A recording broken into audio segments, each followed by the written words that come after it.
Well, the idea that that East Germany was racism-free was always something that was a national and official myth rather than a lived reality. It was part of the kind of arsenal of Cold War propaganda for East Germany to claim its own status as having somehow transcended racism altogether.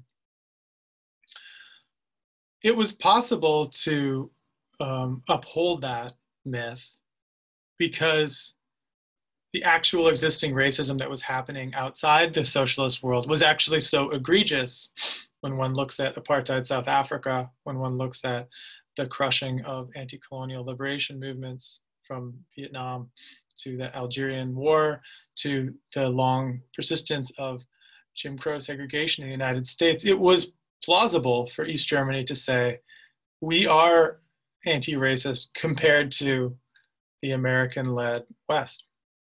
There was a case that could be made. But for that to then follow that East Germany had purified itself of racism, was in fact a bridge too far, and that was not actually true. And we know it wasn't true because we know that people who lived in East Germany who were marked as racially different or coded as racially different, experienced manifold forms of everyday racism and did not at all see that official language translated into their everyday life.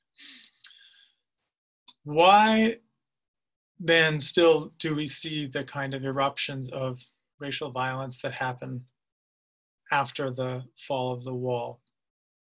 This has been a big discussion about this. One of the arguments is that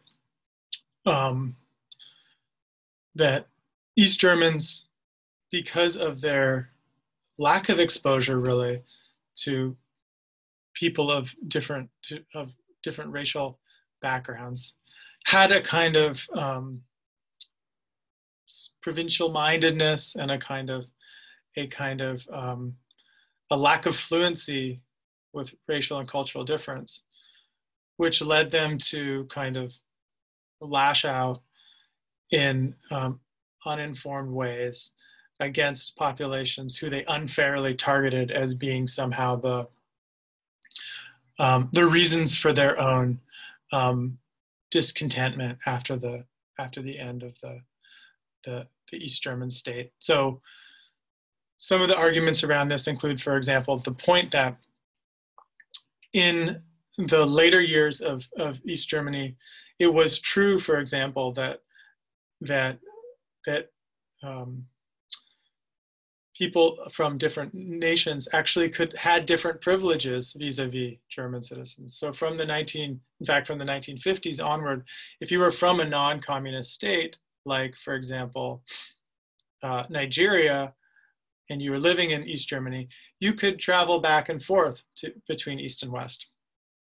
You could buy things from the intershops, which was the place where they sold goods that were otherwise not available in East Germany. You did get extra rations of particular kinds of foods that were, either considered culturally appropriate or had been arrived at through some arrangement with your own home country. So there's a way that these small communities of foreigners who were often non-white became kind of concentrated targets of resentment as being seen as part of a kind of a privileged caste.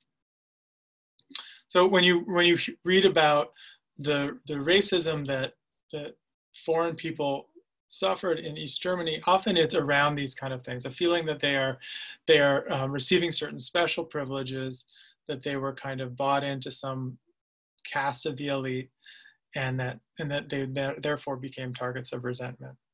Vietnamese guest workers were often working, furiously to save as much as they could to then buy East German consumer goods and have them shipped back to Vietnam where they were otherwise not available. Some East Germans looked at this and saw this as a kind of a hoarding or a kind of illicit form of consumption.